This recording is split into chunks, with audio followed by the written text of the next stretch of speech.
Bien-aimés dans le Seigneur, je vous salue au nom de Jésus-Christ. Wapendwa katika Bwana na wasalimu kwa jina la Yesu Kristo. Je remercie le Seigneur qui nous a donné la journée d'aujourd'hui pour repartir avec un élan nouveau dans ce grand œuvre d'évangélisation. Tunamshukuru tena Mwenyezi Mungu ambaye anatupatia kisha muda mrefu maneno tena kukuja kuwazungumzia na kuwatangazia tena Injili.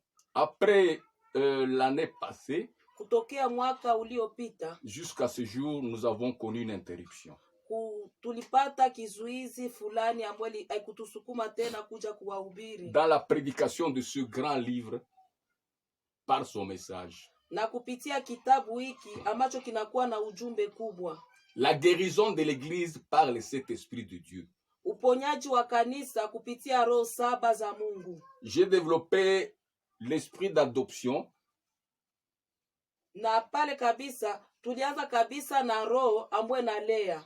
J'ai parlé aussi de l'esprit de vérité. Na nilizungumza kuhusu roho ya kweli. Et j'ai parlé de l'esprit de puissance. Na nilizungumza kuhusu roho ya uwezo. Aujourd'hui, leo nous commençons avec l'esprit de puissance. Tunaanza sasa na roho ya kweli. Pardon, nous commençons avec l'esprit de sagesse. Sio hiyo lakini tunaanza tena na roho ya hekima. C'est le quatrième esprit. Nayo inakuwa ni roho ya nne. Dans la guérison de l'Église, Dieu a prévu cet esprit pour la guérir. Na kupitia kabisa uponyaji wa kanisa, Bwana alitayarisha kabisa roho saba kwa ajili ya kuponya tena kanisa lake. Aujourd'hui, nous parlons de l'esprit de sagesse. Na leo tutazungumza kuhusu roho ya hekima.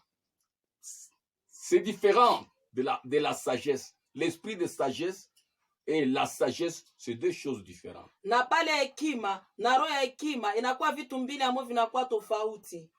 La sagesse, comme Salomon le dit dans le livre de Proverbes, na kama vile kabisa katika kitabu cha Mezali mfalme Sulemani anasema eti ya kwamba elle a été créée parmi les premières de ses œuvres.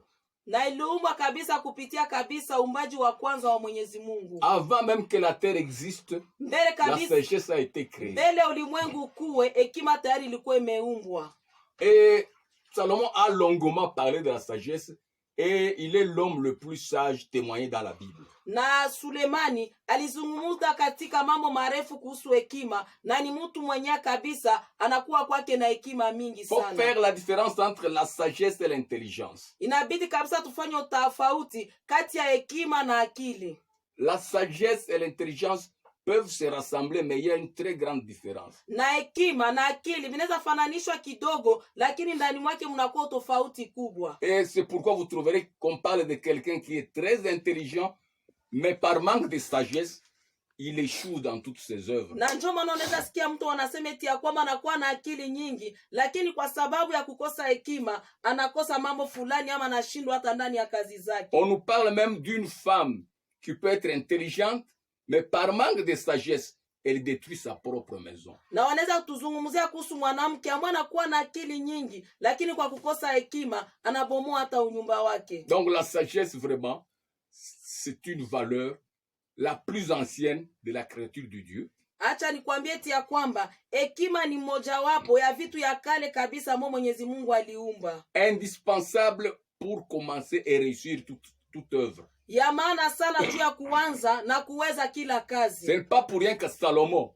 quand on lui a donné le pouvoir, le royaume, il a demandé la sagesse à Dieu. Si kwa bure Sulemani wakati alimpatia kabisa kukaa kwenye kiti chake ama kwanza kuongoza taifa la Bwana, akuomba kitu kingine, bali aliomba tu hekima kutoka kwa Mungu. Bien sûr, on lui a donné la sagesse, mais il faut l'esprit de cette sagesse. Ndio walimpatia hekima, lakini inabidi ndani mwake endelee kuwa na roho ya hekima. Car c'est l'esprit qui contrôle, qui gère et qui conduit cette sagesse pour qu'elle puisse produire ses effets escomptés. Acha nikwambie eti ya kwamba maana niyo hekima ndio natawala na kupitia hiyo hekima ndio tafanya eti ya kwamba mambo yote endelee kuwa rahisi. Donc l'esprit de sagesse qui trône parmi les sept esprits au trône de Dieu contrôle la gestion de la sagesse dans Salomon et dans tout être humain. Acha nikwambie eti ya kwamba hii roho ya hekima ambayo inazunguruka kiti cha enzi cha Mwenyezi Mungu ni ile kabisa ambayo inafanya eti ya kwamba mfalme Salomono endelee kukaa ndani mwake, endelee kujua kitu cha kufanya hapa. Donc quand je parle de l'esprit,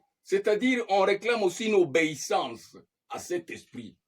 Vous pouvez être sage, mais par manque d'obéissance, le résultat devient biaisé. Acha nikwambie eti ya kwamba ni kupitia ndani ya hekima ambayo ndani mwake mnakuwa kabisa kujua kabisa kukuwa mtiifu, na wakati una utiifu hakuna kitu ambacho tendelea kuweza kutembea nayo. L'esprit de sagesse nous aide.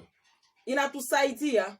L'esprit de sagesse nous aide à obéir à la sagesse et aux normes et recommandations même de la sagesse. Acha nikwambie eti ya kwamba roho ya hekima inatusaidia kabisa kuendelea kuwa na utiifu kupitia tena hekima fulani.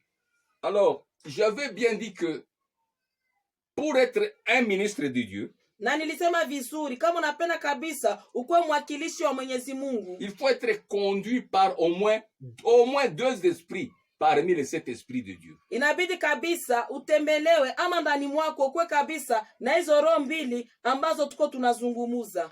Et maintenant, pour être un évêque, il faut être conduit au moins par 4 de cet esprit de Dieu. Na kama kabisa unapenda kuwa mtendakazi wa Bwana, inabidi ndani mwako uendelee kuwa kabisa na umoja ya hiyo roho ambayo tuko tunazungumuza. 4 parmi les 7 esprits de Dieu. Inabidi tuendelee kuwa tana roho ine kupitia kabisa hizo roho ambazo tuko tunazungumuza. Donc avoir l'esprit d'adoption, kukuwa kabisa na roho kabisa ya ulelezi, être conduit par l'esprit de vérité, kuendelea kutembea kabisa na roho ya kweli, être conduit par l'esprit de puissance, kutembea na roho ya uweza ama ya mamlaka, et être engagé et conduit par l'esprit de sagesse. Unakwenda kutembea sasa na roho ya hekima. Là vous remplissez les conditions requises pour être un meilleur évêque. Na pale kabisa unakuwa kabisa na kila kitu na kila chombo kyote ambacho kitakusaidia ili uendelee kuwa mtendakazi wa kweli. Tu peux pas devenir un évêque avec 2 esprits de Dieu. Hawezi kuwa kabisa mtendakazi ndani ya shamba ya Mungu japokuwa tunakuwa na roho mbili za Bwana. C'est-à-dire les 7 esprits, ni kusema hizo roho 7 donnent à un ministre de Dieu des dimensions requises.